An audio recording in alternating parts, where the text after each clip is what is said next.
Okay. I had a little change in plan. Instead of giving you the pre-lab or the lab introduction video, I want to show you guys how to do labs in your notebook. Now, there's a list of things that go on each side. This would be on the right page, and then the next page that I'm going to show you will go on the left. It's not an input-output thing like everything else. It's a little different. So what I'd like you to do is on pages 5 and 6, I want you to write these notes. This right here will go on page 6 since it's the right side, and right sides are all even numbers. Okay? So the right side, you'll have a handful of things. The first thing that you're always going to have on top is your problem. Okay? The problem is I will usually give it to you. Okay? This is what your lab is about, and it's often going to be given by me. Okay? I'll rarely give you a problem. But this is part of your pre-lab. So normally I would give you your problem via a video, and you'd have to write it down for your pre-lab. It would go on the right side of whatever pages I assign. The question, again, based on your problem, you would need to pose a question that could be answered by an experiment. Okay, so if you can tell, problem, which is kind of like an observation, and then you have your question. So we're already kind of going right into a scientific method type approach. So for the question, you need to pose a question that can be answered with an experiment, and this is also part of your pre-lab. Okay. Now, the hypothesis, which comes next, is what do you expect the answer to your problem or the answer to your question to be? Remember, it is never going to be written as an if-then statement. Okay? You just write it as a sentence. It's the answer to your question. Whatever question you have, answer it in a statement. That is the hypothesis, and that is also part of your pre-lab. Your prediction would be an if-then statement, okay? But it's pretty much what do you expect to happen in the lab? This is also part of your pre-lab. And based on the information that I'm going to give you ahead of time, you should be able to get the problem, question, well, the problem I'm going to give you, but you should be able to formulate your own question, formulate your own hypothesis and prediction, okay?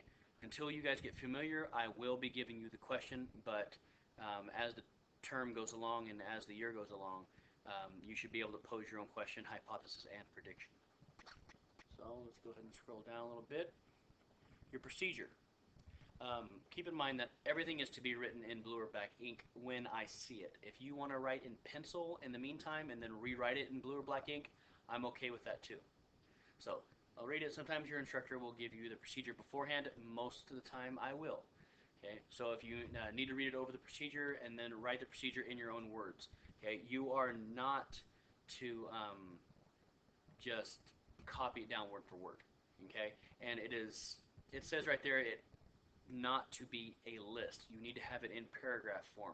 So you're pretty much giving written instructions on how to do this particular procedure. And you don't have to make materials like the stuff that we use a separate section. You can just keep it in, instead of having a material section where it says you're going to use a graduated cylinder, a ruler, and a beaker, you would just mention those items in your procedure. Okay? Anyone who knows anything is going to read through the whole procedure first, and they'll be able to ascertain what you need based on the materials that are listed in the procedure, or that are mentioned in the procedure.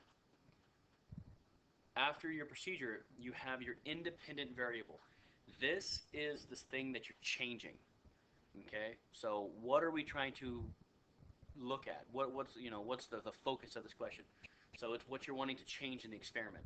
So I gave an example. If you want to see how different temperatures make plants grow, temperature would be the independent variable. So when I make my plants, okay, so for example, if I have I have plant A, I have plant B, and I have plant C. Plant A, if we're looking at temperature, let's say plant A is at 50 degrees Celsius. Plant B is at 25 degrees Celsius, and then plant C is at, let's go 0 degrees Celsius. So we're going to see, well, let's do 30 degrees Celsius. Okay, nothing much is going to be growing at 0 degrees Celsius anyways. But, so there's our three samples. We have A, B, and C. And we're going to see, based on that, well, what is going to grow the best. The dependent variable is what you expect to change as a result of you changing the independent variable, meaning what I'm wanting to measure. I want to measure how tall something grows or how well the plants grow. So the height, in this case, the height of the plant, okay, that would be our dependent variable. That's what we're going to measure as a result of changing the independent variable. Okay, and then lastly we have the control group. That's the one thing that is you're comparing your experiment to.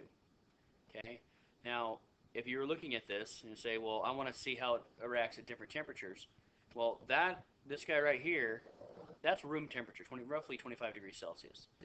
Okay, that is room temperature. That is most likely going to be the control. Whenever temperature is going to be an independent variable, room temperature is kind of the normal group that we compare everything else to.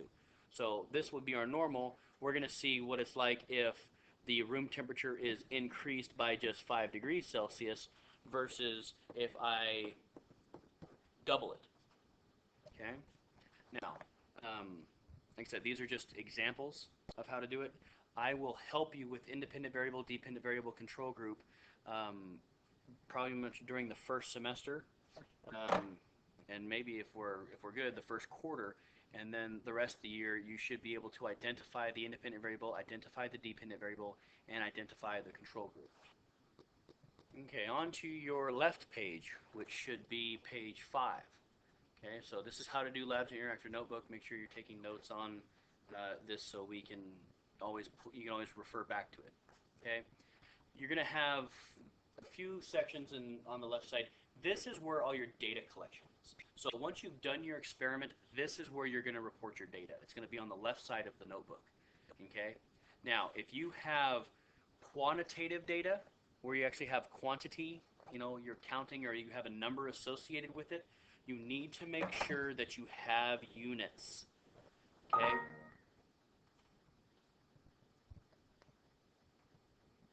Sorry about that. Yeah, kind of moved around. You need to make sure you have units. Okay?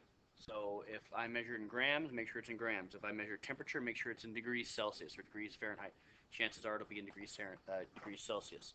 So degrees Celsius, grams, probably centimeters, because we're not going to be dealing with things that are meters long,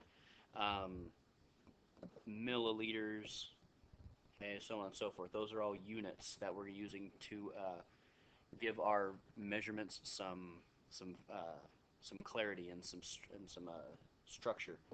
Okay. Now, we also have, if we do happen to have a number, and this is quantitative data, then you're also going to have graphs. Okay, so you're mainly going to have either line graphs, which we call X, Y scatters. Okay, and I'll show you guys how to do that in Microsoft Excel when that time comes. And then we'll also have bar graphs. Okay, there will be no pie charts. There will be no three-dimensional graphs. It'll be mainly just nice and simple line graphs and bar graphs. But again, that's only if you have quantitative data. If you have qualitative data, then you're mainly going to, you won't have a graph, you'll just have the table. So in both cases, you'll have a table. So if I have quantitative, which I'll abbreviate with quant, and qual, you will have a table here.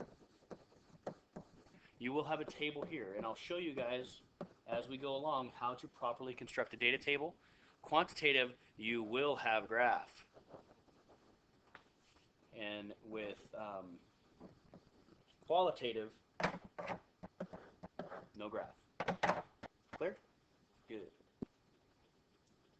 All right, the last thing that would be on this page is the data analysis and the conclusion. Data analysis is sort of like a summary / explanation of what happened. Okay, and I even have them written down so you can kind of judge how much you need. You need 2 to 3 sentences summarizing the procedure. Okay? The expected results. So there's 2 there. Expected results should be about 1, meaning you're going to say the result should have been this. Okay? 5 sentences on the actual results, meaning what actually did happen. Okay? What do you expect to happen versus what did happen. Okay?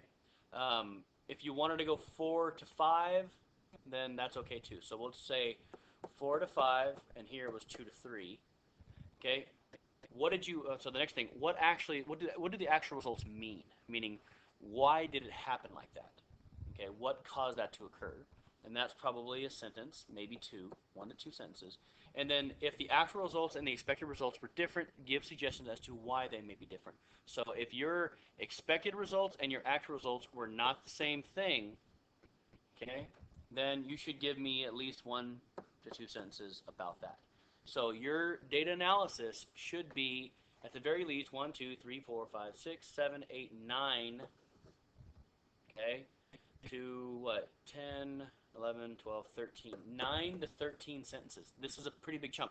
This, obviously, is where I'm really looking at what you're doing. Okay, this tells me you knew what you were doing, and this tells me you knew what the lab was about. Okay? But at no point are you to say that the data reject the hypothesis or the data supported the hypothesis. Okay, and I'll be fixing that here in a second. But that's what the conclusion is for. The conclusion is 1 sentence. That's it. It's either the data rejects the hypothesis or, this is an old copy, the data does not reject the hypothesis. So it's either this guy or that guy, one or the other. So it's either this one right here or this one right here. That's your conclusion. Now, a couple rules that I would suggest you write down. 1, no personal pronouns. So there's no I, there's no me, there's no our, okay? There's no my. Nothing like that, okay? See, the data supports a hypothesis or the data rejects the hypothesis. And even up here, okay, all this, so none of this, all this stuff that's in the data analysis, I don't want to see any of these, okay? I don't want to see any I's. I don't want to see me's, ours, my's, nothing like that, okay? And the other thing I want to make sure is you have, running out of room, no contractions. Write them out. It's not don't, it's do not. It's not can't, it's cannot. Okay? No contractions and no personal pronouns. No I's, me's, ours, we. Okay? We is another big one. All right? We. No we. Okay? If you have any questions, please make sure you ask when you come in, or you can type them down in the comments below.